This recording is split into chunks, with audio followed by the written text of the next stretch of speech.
Part 12, the electromagnetic ice dome on the flat Earth. Partie 12. Le dôme de glace électromagnétique de la Terre plane.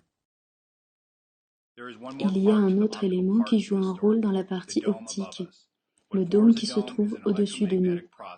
Le dôme est le résultat d'un processus électromagnétique qui sera expliqué en détail plus tard.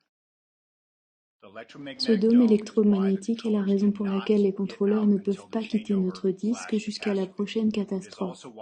C'est aussi la raison pour laquelle ils ne peuvent pas creuser dans le sol au-delà de 12 km de profondeur. Le dôme électromagnétique confine toute la matière en lui et rien ne peut y entrer ni en sortir lorsque les champs électromagnétiques sont actifs. Rien à part une seule chose, l'eau. Souvenez-vous, le dôme n'est pas le firmament. Le ciel est le firmament paradis. Genesis 1, 6-8, King James Version. And God said, Puis Dieu dit qu'il y ait une étendue entre les eaux et qu'elle sépare les eaux d'avec les eaux. Dieu donc fit l'étendue et il sépara les eaux qui sont au-dessous de l'étendue d'avec celles qui sont au-dessus de l'étendue. Et il en fut ainsi. Et Dieu nomma l'étendue cieux. Genèse 1, 6, 8.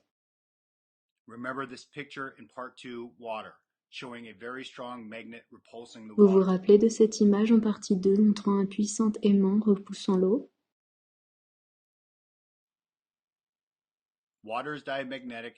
L'eau est diamagnétique et repoussée par les champs électromagnétiques. La charge électrique, polarité, n'importe pas, l'eau est repoussée aussi bien par les charges, polarité, positives que négatives.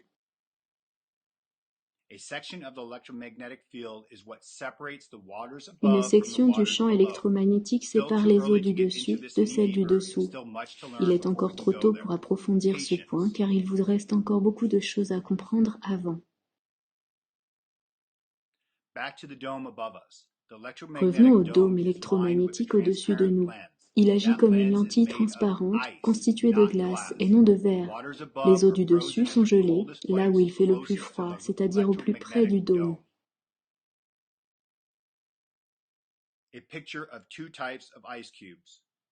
Deux différents types de glace sur cette photo.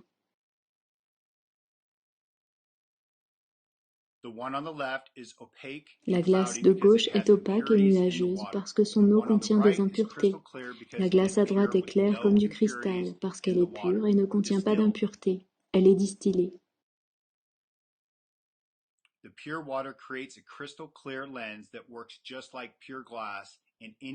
L'eau pure gelée constitue une lentille aussi claire que du cristal.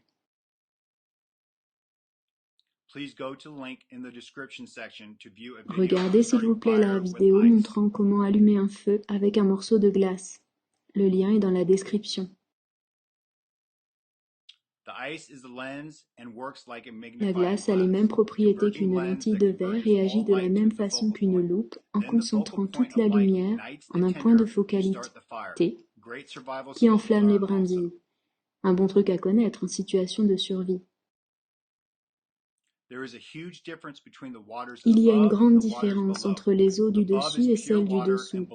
Celles d'en haut sont pures, celles d'en dessous sont impures. Pourquoi et comment les eaux peuvent être pures au-dessus et pas en dessous? Les eaux du dessus, plus pures encore que la meilleure des eaux distillées, parce que l'eau est produite au-dessus. Un des sous-produits des arcs de plasma est l'eau. Retournez sur la chaîne de Monsieur Teutov 2 et regardez la vidéo de l'eau sur le soleil. Le lien est dans la description.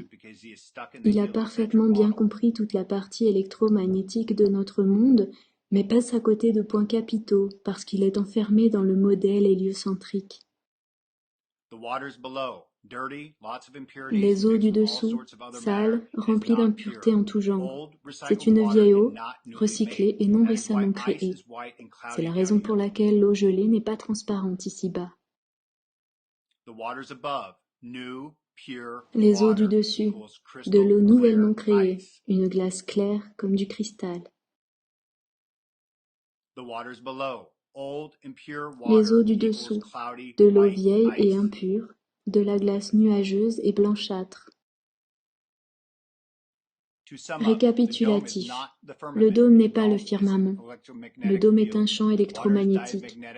L'eau est diamagnétique, c'est-à-dire répulsée par les champs électromagnétiques. Il y a des eaux en dessous, nos océans, du ciel, et aussi au-dessus. L'eau proche du dôme est gelée, en glace. Cette glace hyper pure a les mêmes propriétés qu'une lentille ou loupe. Les eaux du dessus et le dôme de glace sont les deux composants du mécanisme optique créant le Soleil. Pourquoi pensez-vous que je montre cette photo et que représente-t-elle? Il s'agit de l'apothéose de Washington dans le Capitole, aux USA. L'apothéose est la déification d'un personnage après sa mort. Il est grand temps que vous fassiez vos devoirs de classe. Next video, part 13, Brian Austin Lambert on the flat earth.